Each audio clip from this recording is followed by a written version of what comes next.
Alright, this is Fakar, this is Masterwork Dwarf Fortress, and I'm doing this for Unplayable Garbage. Now, zooming where we left off last time, we have just setting up a couple of simple stockpiles. I always want to check, make sure I still can't make any food or drinks, and I can't do it probably because I don't have any plants.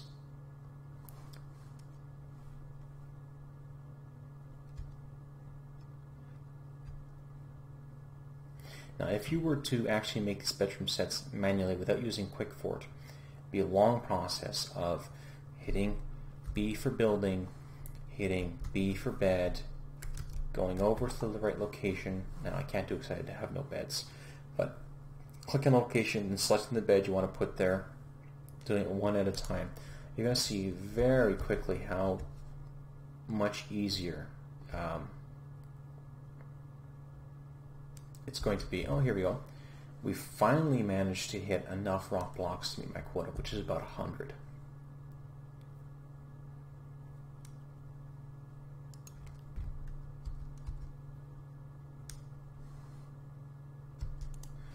One thing I do want to do as well is before we get any traders, I actually want to build a building, and I want to build a trade depot, which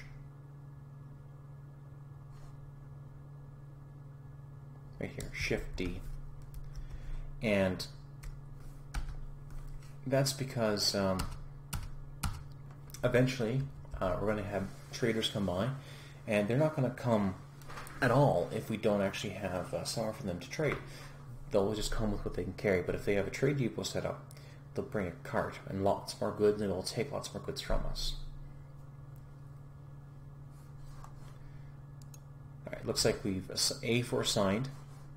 Active, so it looks like our Better Mason, which is my character, or the dwarf named after me rather, is actually getting into making those bedroom items. One thing will happen is that if we go job, J for job, M for manager, we can see here that we've got 7 of 8 left and 2 of 2 left. We will get an announcement when those tasks are completed, so that is handy to know. This is also really handy for making large sets of orders, things that are tedious, like if you want to outfit your dwarves and you have with metal armor, and instead of going through and telling you I'm going to make 8 dwarves into a new military faction, a new military group, and they're going to need 8 sets of gloves, and 8 sets of boots, and 8 sets of greaves, and 8 sets of breastplates, and 8 sets of chain shirts, and 8 sets of helmets, and 8 sets of shields to be able to equip them all with the armor, plus 8 sets of weapons. Those 8 long swords, or swords, or axes, or hammers, whatever it is you're going to be using. That becomes a real pain because your workshops only handle like 7 or 8 tasks at a time. Maybe it's 10. If you have to make boots and greaves and chain shirts and breastplates and helms and shields and swords all at once, it's going to be a pain to have to keep doing that over and over again. But if you actually press job and manager and tell them to make that many sets, it will keep adding them to the queues even if you run out of materials to do it.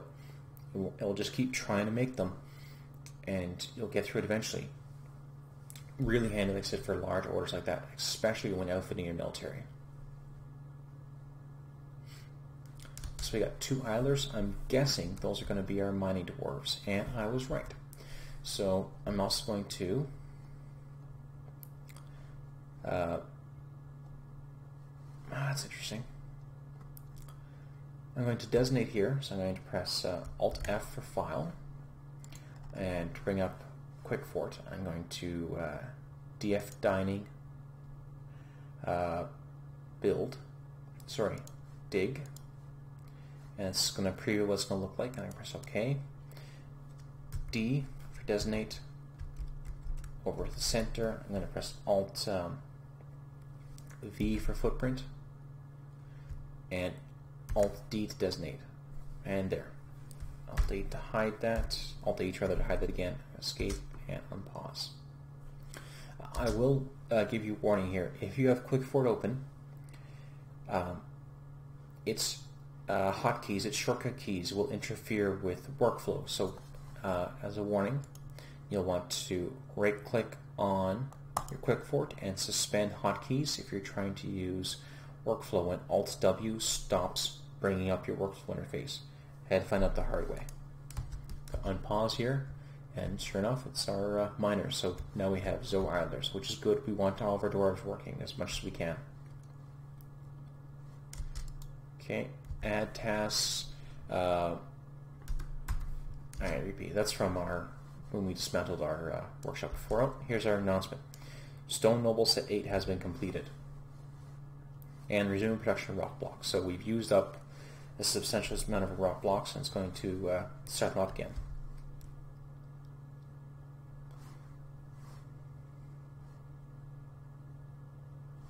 I'm also going to set P for stockpile, W for wood, and around our carpentry shop I'm going to create a wood stockpile. I'm going to give to this. So what that means is that it's only going to take wood from here. So and it also means that any wood out in the field is going to be transported into this this stockpile.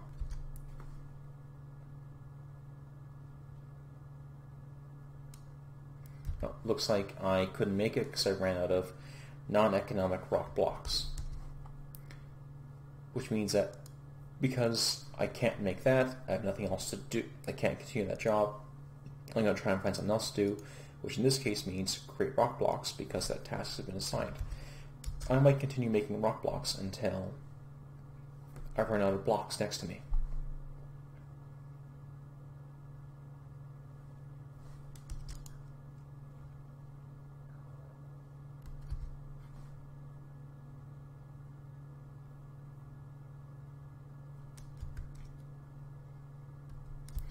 I gotta keep the game going for a little bit. Job manager. Okay, I only got one dining room set to complete.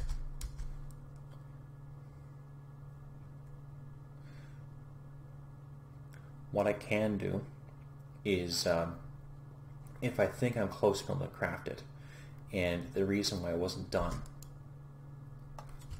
is because the other dwarves hadn't actually transported the rock blocks that are around to this stockpile to be able to feed this. And here we go.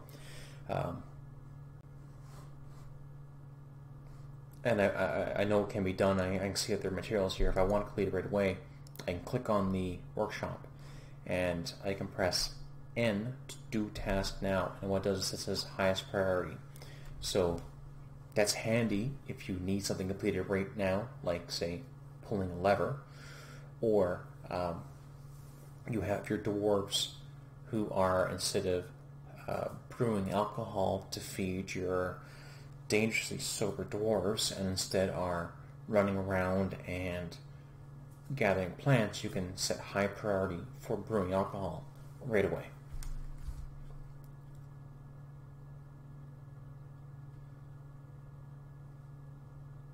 Alright, so make stone dining room set 2 has been completed. I'm also going to look back up my blueprints, and I'm going to look at the dining room build file I have, and it's 10 orders dining room sets. I'm also going to press job manager, queue for new order, dining, stone dining room set, and I need, just double check that because I've got to have memory, 10 orders, 10. So this is, so I told the manager that I want 10 sets.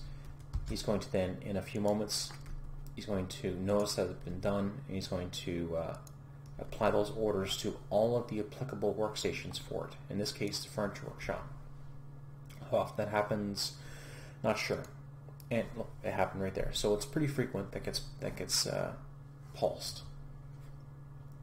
Meanwhile, because the job is completed, I'm going to press Alt F for QuickFort.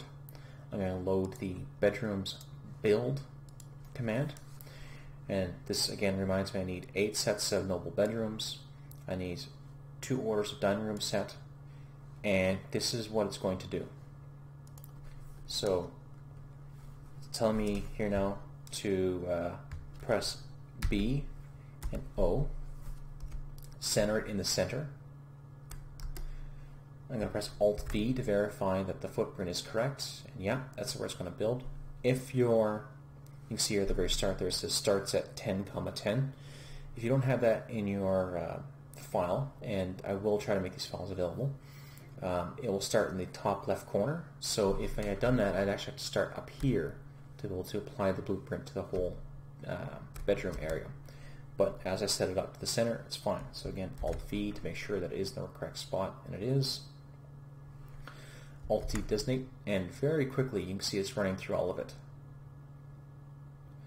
Now if you didn't have this, to make it you press B to build a bed, D for a door, T for a table, S for a statue, one item at a time, and select the item you want from the list, and this is just infinitely faster. If you've ever built bedrooms manually by hand, what ends up happening is you have these simple, tiny little bedrooms with nothing in them because you're just so sick of actually assigning all these items to the dwarves. So what happens now is that they're all running around here now, dragging the furniture from the furniture workshop, which if I click on it, we have all these armor stands and weapon racks and doors and cabinets and coffers and beds. And you can see at TSK they've all been assigned to a task. They're taking all these items and they're dragging them to where they need to be installed. And I have 2 idlers again. So my 2 idlers are again my miners. So what I'm going to do is I'm going to tell them I want to designate D for mine, a little area here. It's not going to be very large. And this area is going to be, it's actually going to be my smelting area. You don't have to have it separated, it's just something I like to do. I like to have a little bit off. Dwarves care about smoke and fog and miasma negatively. But oddly enough, the fumes from magma doesn't bother them. So it looks like I got a lot of soil here. So, oh, migrants. All right, so we got our first migrant wave. So I'm going to unpause the game, and it looks like I got 2 migrants. I'm going to pause the game again. I'm going to look at Dwarf Fortress, reread the dwarves, and sure enough, I got I got 3 migrants. It's going to sort by migration wave. I have 3 migrants, so it's going to the game run for another minute or 2 in case they were lagging behind. Doesn't look that way. Unpause. Reread the dwarves. Yeah, 3 migrants. I'm going to go, I'm just going to name these guys. So, set nickname, Lucas. Set nickname, Master Duck. Set nickname, MCC. And I'm going to commit. And what's happening is that it's, when I read the dwarves, it's pulling the information out of Dwarf Fortress, out of the active game, loading in here, and committing is it's saving it back to memory, so it's then saving the information back into the game. Unpause. Actually, let's, oh, looks like we've had some combat, so, okay, we've had some fun. So right here I see C for combat, so announcements, sorry,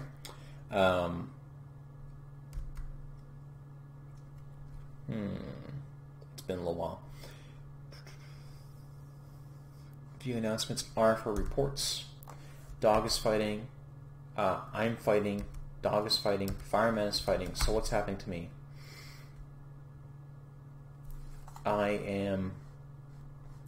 Looks like I attack and miss the fireman. This is a fight and I'll not be scared. I attack and miss. I attack, but the fireman jumps away. I punch the fireman in the left leg with my right hand. The expedition leader is caught in a burst of flame. This is not looking good. I keep punching it and getting caught on fire. So, fireman flames, fireman. It is a fire in the shape of a human that can hurl fireballs. It is average in size. Look at its wounds. It is actually wounded. This dog is tired.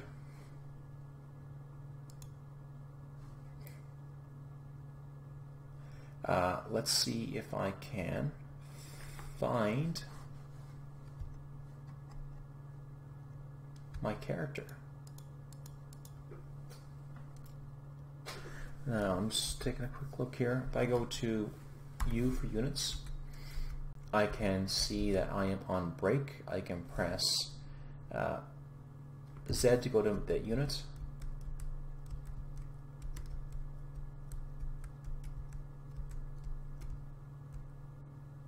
I don't see where I'm at. Oh, it looks like my right hand and my upper left leg have been injured. My status is terrified while in conflict, vengeful when joining an existing conflict. This is my fight and I will take revenge. What I'm going to do here now is I'm going to... I didn't expect combat to happen this early. I should have known that next to the volcano we'll get fireman. What I'm going to do is I'm going to press S for squads. I need to press M for military. I'm going to create a squad. No uniform for now. And my two miners, who are Hobbs and J. Felden. J. Felden and Hobbs. Because you have picks and you're decent at it, I'm also going to grab my carpenter, who I believe, is Buck Holiday. And the three of them are going to be in a squad, and I'm going to tell you to go and kill that fireman. Hopefully with the weapons that you have, the picks and the axe, and the skill you have by using them with your jobs, you'll be able to deal with that fireman. So S for squads, A to activate the Doctrines of Coal, K to attack, and you're going to attack the fireman. Kill that fireman. Okay. Alright, looks like I am being beaten up even further. My left hand, right hand are, looks like they're injured. I'm going to press period to go one frame at a time. That fireman is looking injured. We saw in this announcements here, we saw that our two miners and our carpenter has become recruits and a militia commander, and they're going to then rush off and hopefully deal with this. Now this is moving quite fast. We also have all the dogs trying to kill it. Okay, so red is badly injured, yellow is slightly injured, gray I believe is missing. So we press R for reports. You can see that the fireman is fighting, and the fireman, we have 8 pages of combat here. So we can see that the stray dogs are scratching the fireman. The firemen are attacking the dogs and are missing. So the fireman, the stray dog scratches the fireman in the right leg, breaking away a piece of the flames. Because the fireman is made of fire, they're actually rapidly ripping apart bits of the fire. the fireman scratches the fireman in the right foot, breaking away a piece of the flames, and this fireman stands up.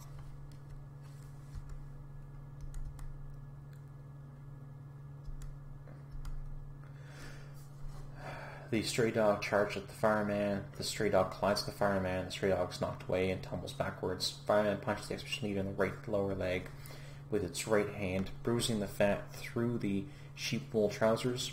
The fireman is caught in a burst of fireman flames. Yeah, we're getting a lot of combat here, and because it's running so fast at 30 FPS, we're just getting a lot of combat happening very quickly.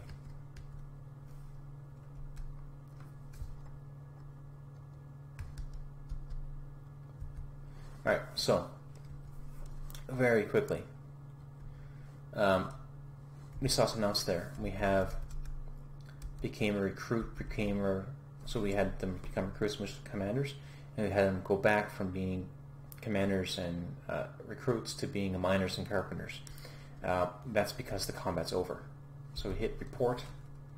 We can see that the fireman is fighting. And oddly enough, the expedition leader, Fakar, has punched the fireman in the head with her right hand, and the severed part sails off an arc. So I actually punched the fireman in the head so hard that I punched its head clean off. That's kind of cool. Unfortunately, I've been burned as a result. My left hand, my right hand, my lower my lower left leg, my upper right leg, sorry, I got that backwards, left upper leg, right lower leg, and my left foot have all been injured. So we don't have a doctor just yet, I don't believe. If we look at Dwarf Therapist again, I'm going to reread these dwarves. I also want to look at the health, and we can see that I am bruised. Okay, so brown is bruised, I'm bruised. Bruised is pretty minor, so we got away from that pretty luckily. I'm just going to look at my 3 new dwarves here. We have a stone crafter who makes stone crafts, actually, like knickknacks, mugs, cups, and toys, and things that we can sell to the other races out there through our trading process and make some stuff. They're also a novice wood burner. And that's it. We have MCC here, who is good at pressing. That's not really important to us. And we have a fisher. So, and a furnace operator. Louis got a furnace operator. That's not bad. Furnace operation is used for smelting our ores into usable metal bars. And it looks like I've gone over 20 minutes, so I'm going to wrap it up here. I'll see you in the next one. Bye.